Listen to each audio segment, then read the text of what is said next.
जय हिंद दोस्तों, आपका स्वागत है ई शिक्षा विद सौरभ यूट्यूब चैनल पर। तो हम लोग बात कर रहे थे राष्ट्रपति के संदर्भ में। तो हमने इसके पहले बात कर ली थी कि उनकी जो है विधायी शक्तियाँ क्या क्या होती हैं, कार्यपालक शक्तियाँ क्या क्या होती है। अब उसी के क्रम में हम आपसे आगे बात करेंगे और बात करेंगे अनुच्छेद 123। और अनुच्छेद 123 में ये बताया गया है कि राष्ट्रपति कौन कौन सा अध्यादेश जारी कर सकते हैं। अध्यादेश का मतलब कौन कौन सा आदेश दे सकते हैं। ठीक है, तो आइए शुरू करते हैं। अनुच्छेद 123, अनुच्छेद आर्टिकल नंबर किसकी बात हो रही है? अनुच्छेद या आर्टिकल 123। 123 में ये कहा गया है कि राष्ट्रपति की अध्यादेश की शक्ति, किसकी बात की गई है? राष्ट्रपति के अध्यादेश की शक्ति, मतलब राष्ट्रपति महोदय कौन कौन सा अध्यादेश जारी कर सकते हैं, इसकी बात की गई है। अब चीज़ों को थोड़ा सा समझेंगे। अध्यादेश का मतलब ये समझ में आ गया आपको कि अध्यादेश होता क्या है, कि कौन कौन का आदेश जारी कर सकते हैं, क्या कर सकते हैं। जब दोनों सदनों में किसी एक या दोनों का शस्त्रावसान हो गया हो, मतलब दोनों, जैसे मान लीजिए दोनों सदन का मतलब मैं बात कर रहा हूँ कि ये राज्यसभा है और ये लोकसभा है। अब कुछ समय तक बाद लोकसभा तो हर 5 साल बाद विघटित हो जाती है, जबकि राज्यसभा कभी भी विघटित नहीं होती, ये आपको पता है। ठीक है, जब ये, लेकिन दोनों में शस्त्रावसान होता है। शस्त्रावसान मतलब एक सत्र खत्म होता है। जैसे इसके ये तो 2 साल पे होता है, 2 साल पे इसमें नया रिन्यूअल होते रहते हैं। ये 5 साल पे रिन्यूअल होता है एक तरीके से, ये तो पूरा बदल जाता है। लेकिन ये बदलते नहीं इसके सदस्य, बस रिन्यूअल होते रहते हैं। ठीक है, तो दोनों सदनों में शस्त्रावसान हो गया तो राष्ट्रपति द्वारा अध्यादेश निर्गत किया जाता है। क्या करें, आप क्या लिखेंगे कि जब दोनों सदनों में किसी एक या दोनों सदनों का शस्त्रावसान हो गया हो तो राष्ट्रपति महोदय अध्यादेश जारी करते हैं। अब अगर अध्यादेश जारी करते हैं तो क्या होगा? अध्यादेश की जो अवधि होती है, एक क्वेश्चन पूछा जाता है कि जो ये अध्यादेश जारी करते हैं इसकी अवधि कितनी होती है। कई बार क्वेश्चन पूछा गया है और इसमें बड़ा कन्फ्यूजन होता है। तो जो इसकी अवधि होती है 6 सप्ताह, अब कहेंगे 6 सप्ताह या 6 माह, 6 सप्ताह या 6 माह इसकी अवधि होती है। जो भी पहले पड़ जाए, जो भी पहले मतलब 6 सप्ताह पहले पूरा हो जाए या फिर 6 माह पूरा हो जाए, तो दोनों में से जो पहले पड़ जाता है वो क्या कहलाता है? अध्यादेश की अवधि मानी जाती है। होता क्या है कि राज्यसभा और लोकसभा जब दोनों का शस्त्रावसान हो जाता है तो उसी समय राष्ट्रपति महोदय अध्यादेश जारी करते हैं। ये चीज़ आपको ध्यान रखना, कब वो अध्यादेश जारी करेंगे? वो जब दोनों सदनों का या दोनों में से किसी एक सदन का शस्त्रावसान हो जाए, मतलब उनका सत्र खत्म हो जाए, तब उस समय राष्ट्रपति महोदय क्या जारी करेंगे। और उनका समय कितना होता है? 6 सप्ताह या फिर 6 माह, दोनों में से जो पहले पड़ जाता है वो उसी दिन कर लिया जाता है।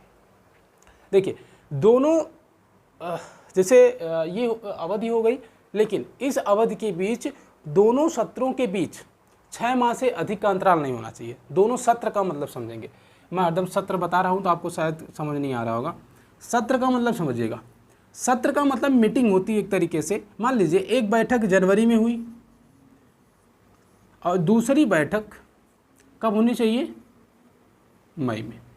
इनके बीच कितने माह का अंतर है? 5 माह का अंतर है। और ज़्यादा से ज़्यादा ये कहाँ कितने माह का अंतर हो सकता है? 6 माह का।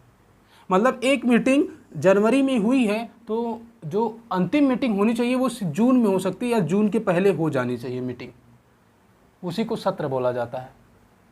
ठीक है, तो जनवरी में मीटिंग हो तो जून के पहले हो जानी चाहिए। ज़्यादा बहुत अगर लेट, अधिकतम जो कहते हैं ना लास्ट डेट होती है वो मिलेगी जून को। यहाँ से 6 महीने जो अगर 1 जून को हो तो एक ऐसे करके आप जोड़ सकते हैं। तो जनवरी जून मतलब दोनों सत्रों के बीच जो अवधि होती है वो 6 माह की अवधि होती है। मतलब 6 माह से ज़्यादा, हर 6 महीने पे सत्र बुलाया जाएगा, ये समझ लीजिए। प्रत्येक 6 महीने पे सत्र का आयोजन किया जाएगा। बात समझ में आएगी। एक सत्र के बीच कितना गैप होना चाहिए, कितना, 6 महीने का, 5 महीने का नहीं, 6 महीने का होना चाहिए एकदम स्पष्टली। तो ये बात की गई है अनुच्छेद 123 में। तो कई बार क्वेश्चन पूछा गया है कि राष्ट्रपति के अध्यादेश जारी करने का अनुच्छेद कौन सा है, तो 123 है। उसमें क्या कहा गया है कि लोकसभा या राज्यसभा में जब दोनों में से या दोनों में से किसी एक का शस्त्रावसान हो जाता है तो राष्ट्रपति महोदय क्या जारी करते हैं, अध्यादेश जारी करते हैं। उस अध्यादेश की अवधि कितनी होती है, 6 सप्ताह या 6 माह होती है। और अगर ये पूछे कि जो सत्रों के बीच कितने का अंतर होना चाहिए, तो उन दोनों सत्रों के बीच ज़्यादा से ज़्यादा कितने का होना, 6 माह का अंतर हो सकता है। बात समझ में आई। अच्छा, राष्ट्रपति की कुछ सैन्य शक्तियाँ होती हैं, मैं भी वो भी बता दूं क्योंकि थोड़ा सा ज़्यादा क्लियर हो जाएगा तब। बहुत सारी शक्ति हैं, इतनी शक्ति हैं कि अनुकूत शक्ति भरी पड़ी है, एकदम बाहुबली की तरह, एकदम पूरे देश की जिम्मेदारी इन्हीं पे होती है। अब राष्ट्रपति की सैन्य शक्तियों पे बात करेंगे। राष्ट्रपति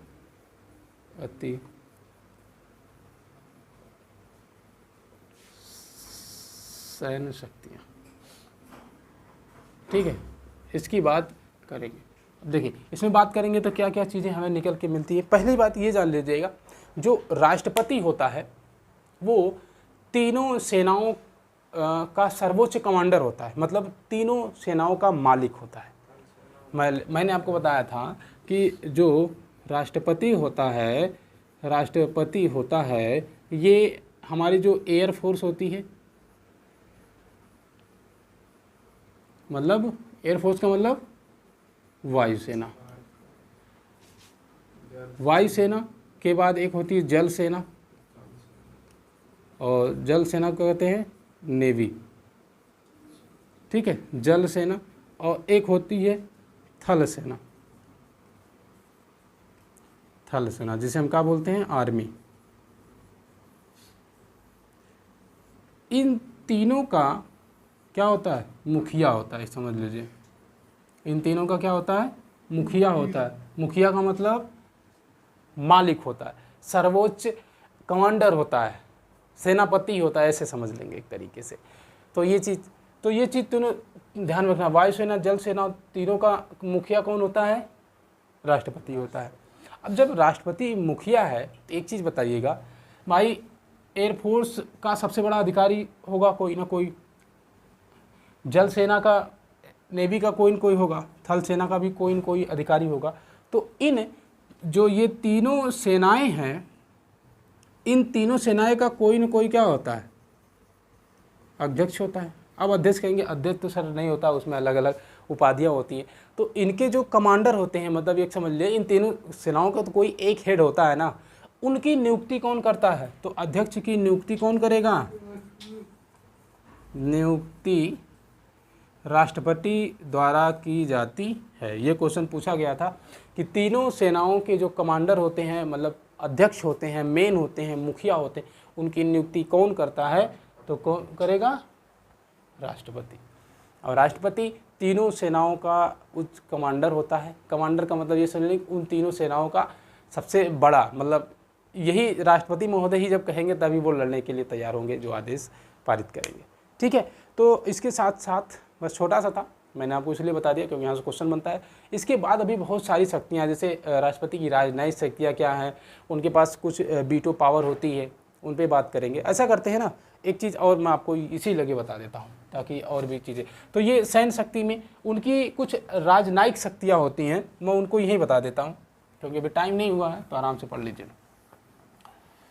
अब हम बात करेंगे राष्ट्रपति की राजनयिक शक्तियाँ।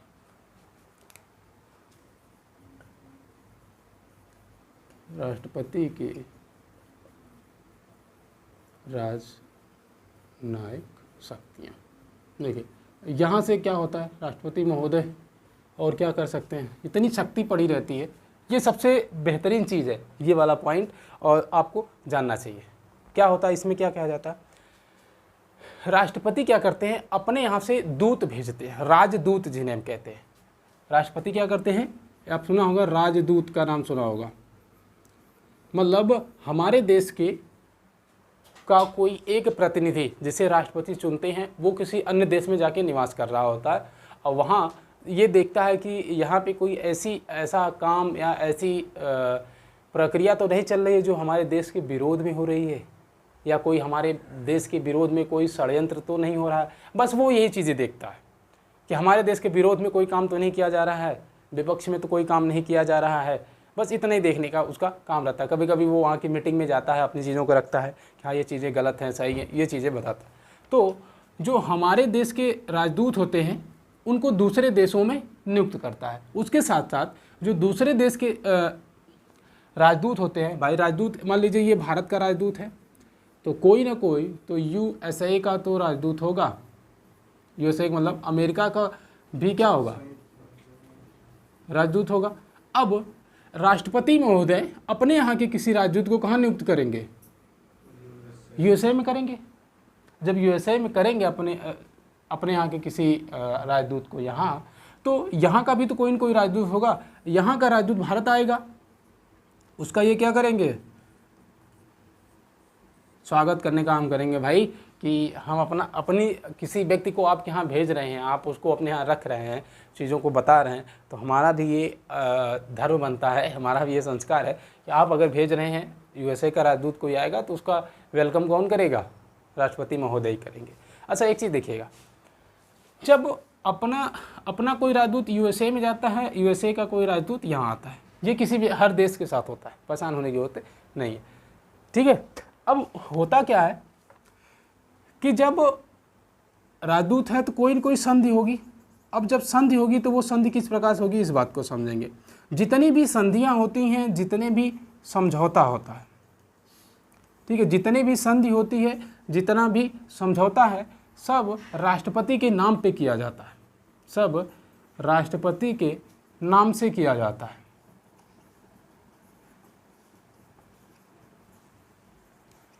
ठीक है, सब राष्ट्रपति के नाम से ही किया जाता है। इसका मतलब आपको सीधे सीधे समझना है कि प्रधानमंत्री जरूर कहते हैं, मतलब जो राष्ट्रपति होते हैं, जो हमारे राष्ट्रपति होते हैं, इनका ये काम होता है कि जो मंत्रिपरिषद होती है उससे पूछ के सब काम करे, और मंत्रिपरिषद का जो मुखिया होता है वो होता है PM, प्रधानमंत्री। सब कुछ काम प्रधानमंत्री ही करते हैं। एक समझ अगर देखा जाए इनडायरेक्ट रूप से तो प्रधानमंत्री कहेंगे मंत्रिपरिषद को ऐसा करो, राष्ट्रपति महोदय को बोलो ये काम करे। अगर तब ये जो मंत्रिपरिषद होती है ये राष्ट्रपति महोदय को कहती है सर ऐसे PM सर ने इस तरीके से बोला है, इस संधि पे समझौता करना है या इस संधि पे समझौता नहीं करना है, तो राष्ट्रपति महोदय को ये समझ आ जाता है कि करना है या नहीं करना है। जब राष्ट्रपति महोदय अपने राजदूत को ये बोलते हैं कि ऐसा करो, अगर वहाँ इस संबंधित कोई समझौता होता है तो तुम्हारा काम ये बनेगा कि तुम उसे मना कर देना, तो ये जो राजदूत होगा अपना वाला वो तुरंत मना कर देगा।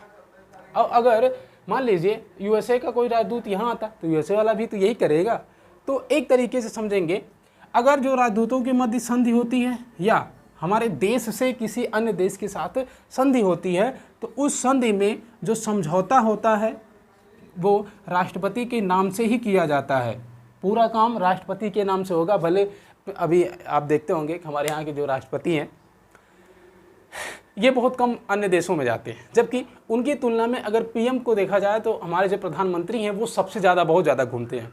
आए दिन कहीं न कहीं उनका टूर लगा होता है कि आज फ्रांस जाना है, तो आज USA जाना है, तो आज रूस जाना है, मतलब आए दिन कहीं ना कहीं जाते रहते हैं। तो वो जो संधियाँ करते हैं वो प्रधानमंत्री के नाम से नहीं होगी, पहली चीज़ जानेंगे। जितनी भी संधि होगी, जितनी भी समझौते होंगे, सब किसके नाम से होंगे, राष्ट्रपति के नाम से ही होंगे। तो ये चीज़ आपको ध्यान रखकर पूछा जाता है, क्योंकि दिमाग में आपके एक खुरापात ये भरी रहती है कि सर जैसे आपसे अगर ये पूछा आपके दिमाग में तुरंत कि सबसे ज़्यादा तो घूमने वाला काम प्रधानमंत्री करते हैं, इसका मतलब प्रधानमंत्री जाते होंगे, सिग्नेचर वगैरह यही करते होंगे। नहीं, वो जाते ज़रूर हैं, बातचीत करते हैं जो भी, लेकिन जो समझौता होता है, जो संधि होती है, उस पर सिग्नेचर किसकी होती है, राष्ट्रपति की होती है। तो ये चीज़ आपको ध्यान में रखेंगे। मेरे हिसाब से ये दोनों टॉपिक आपको बहुत बेहतरीन से समझ आया होगा। ठीक है, तो जैसा भी होगा बढ़िया से पढ़िएगा और नोट बनाइएगा। अगर कुछ भी आपको लगता है कि कुछ मिसिंग हो रहा है तो कमेंट लिखिएगा, और अगर आपको क्लासेस अच्छी लगी हैं तो अपने दोस्तों और जहाँ चाहते हैं वहाँ शेयर करिएगा। ठीक है, और वीडियो कैसे लगी ज़रूर बताइएगा, और ऐसे ही बस मिलेंगे आगे। तब तक के लिए सबको जय हिंद।